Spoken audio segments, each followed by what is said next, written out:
알려주세요. 시청자 여러분 안녕하십니까? 12월 21일 비즈니스투데이 김유미입니다. 준비한 첫 번째 소식 전해드리겠습니다. 이용구 법무부 차관이 지난 4월 법무부 법무실장에서 물러나기 직전 법무부 간부들과 가진 술자리에 뒤늦게 합류한 윤석열 검찰총장에게 조국 압수수색은 정치수사였다. 표창장은 강남에서 돈 몇십만 원 주고 다들 사는 건데 그걸 왜 수사했느냐며 조국 일가 수사를 강하게 비난한 것으로 알려졌습니다. 조선일보에 따르면 당시 법무부 간부 술자리는 법무실장 사퇴 의사를 밝힌 이 차관을 환송하는 자리로 마련된 것으로 알려졌습니다. 이 자리에서 이 차관은 윤 총장을 형이라고 부르면서 형이 정치하려고 구기영을 수사한 것 아니냐, 형만 아니었으면 구기영이 그렇게 안 됐다고 불만을 쏟아낸 것으로 전해졌습니다. 삼성이 이재용 삼성전자 부회장의 국정농단 사건 재판과 관련해 준법감시위원회의 평가를 둘러싼 여론 형성에 나섰다는 보도에 대해 사실이 아니라고 반했습니다. 삼성은 21일 미디어오늘의 보도와 관련해 전혀 사실과 다르고 상식에도 부합하지 않는다고 밝혔습니다. 삼성은 미디어오늘이 전문심리위원인 강일원 전 헌법재판관의 평가에 대한 자체 분석 결과를 제시했지만 이는 지난 18일 법원 결정에 따라 일반인들에게도 공개된 전문심리위원 최종 보고서의 내용을 잘못 분석한 것이고 전체 취지와도 맞지 않다라고 주장했습니다. 이어 삼성은 여론은 결코 조작 대상이 될 수 없으며 기업이 여론을 조작할 수 있다라는 발상 자체에 우려를 표한다고 덧붙였습니다. SK가 지난 2005년부터 사용하고 있는 CI 행복날개를 15년 만에 업그레이드했습니다.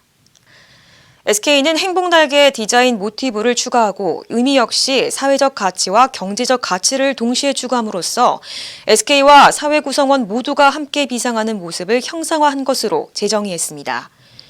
SK그룹은 행복날개의 기존 색상은 공식 색상으로 유지하면서 친환경을 상징하는 녹색 색상도 포함시키는 등 색상 범위를 10가지로 확대했습니다.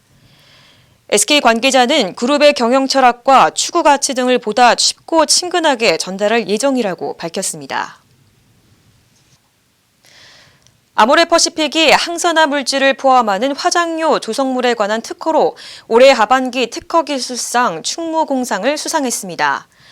아모레퍼시픽 기술연구원이 2019년에 특허 등록한 항산화 물질을 포함하는 화장료 조성물은 외부 공기와의 노출을 차단해 불안정한 순수 비타민C의 산화 안정성을 획기적으로 향상시키는 기술입니다. 이는 2019년 10월에 출시한 아이오페 더 비타민C 23 등에 적용했으며 임상시험을 통해 피부 강체 증가, 탄성 복원력 증가, 주름 개성 등의 효과를 검증했습니다. 아모레퍼시픽 기술팀은 창조적인 장인 정신을 바탕으로 혁신적인 연구와 기술 개발을 이어가겠다고 말했습니다. 현대건설이 올해 도시 정비 사업에서 창사 이래 최대 실적을 달성했습니다. 현대건설은 지난 19일 경기도 용인시 수지구 현대성호 8단지 리모델링 정비사업 시공권을 공동 확보하면서 올해 도시정비사업 수주 실적이 4조 7,383억 원을 기록했다고 밝혔습니다. 현대건설은 올해도 역대 최대 규모의 재개발 사업으로 꼽히는 한남 3구역 재개발 사업 등 총 16개 사업을 수주하며 4조 7천억 원이 넘는 수주 성과를 달성했습니다. 현대건설의 도시정비사업, 토목공사 등을 포함한 총 수주 잔고는 65조 원으로 3.8년치 일감을 확보하고 있습니다. SK텔레콤이 국내 게임사 티노게임즈의 카드 액션 게임인 네오버스가 엑스박스 콘솔과 클라우드 게임으로 출시된다고 밝혔습니다. 엑스박스 이용자들은 온라인 스토어에서 네오버스 게임을 유료로 다운받을 수 있으며 엑스박스 게임 패스 이용자들도 네오버스를 이용할 수 있게 됐습니다. 지금까지 엑스박스 게임 패스에 포함된 한국 게임으로는 펄어비스의 검은 사막과 펍지의 배틀그라운드로 인디게임사가 엑스박스에 진출한 건 이번이 처음입니다. 조재유 SK텔레콤 게임 담당은 국내에 경쟁력 있는 게임사들과 협업을 확대해 엑스박스를 활용한 글로벌 진출에 박차를 가할 계획이라고 밝혔습니다. 올해 국내 게임 산업 매출이 17조 원을 넘어서 2022년에는 20조 원에 이를 것이라는 전망이 나왔습니다. 문화체육관광부와 한국콘텐츠진흥원은 2019년에 국내외 게임산업 통계와 동향을 정리한 2020 대한민국 게임 백서를 발간했습니다.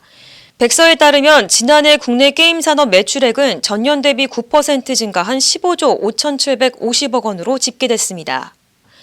콘진원은 2022년까지 게임 산업 매출이 19조 9,125억 원에 육박할 것으로 예상했으며 당분간 게임 산업은 높은 성장을 이어갈 것으로 전망했습니다. 변호사 모임인 한반도 인권과 통일을 위한 변호사 모임이 택시기사를 폭행한 이용구 법무부 차관에 대해 징계 절차 개시를 요청했습니다. 이 차관은 지난달 6일 밤 자택인 서울 서초구 소재 아파트 앞에서 자신을 태우고 온 택시기사를 폭행했지만 서울 서초경찰서는 단순 폭행죄에 해당하며 택시기사가 처벌을 원치 않는다고 판단해 내사종결로 사건을 마무리했습니다. 이에 대해 한변은 운전자 폭행은 특정범죄 가중처벌법에 해당해 피해자의 의사와 무관하게 처벌되어야 한다며 이 사건을 내사종결 처리하고 검찰에 보고도 하지 않은 경찰에는 직무유기 및 특가법 위반 혐의가 있다고 주장했습니다. 문재인 대통령의 장남인 문준용 씨가 코로나 피해 긴급 예술 지원을 신청해 서울시에서 1,400만 원을 지원받은 사실이 확인이 됐습니다.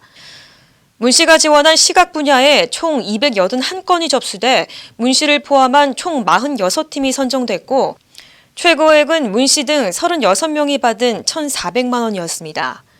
서울문화재단은 당초 문 씨가 참여하려던 전시 3건이 코로나로 취소돼 손해가 크다는 내용이 접수됐다고 밝혔습니다. 앞서 문준용 씨는 지난 5월 파라다이스 문화재단 지원 작가로 뽑혀 약 3천만 원을 받기도 했습니다. 비즈니스투데이 오늘 준비한 소식은 여기까지입니다. 시청해주신 여러분 고맙습니다.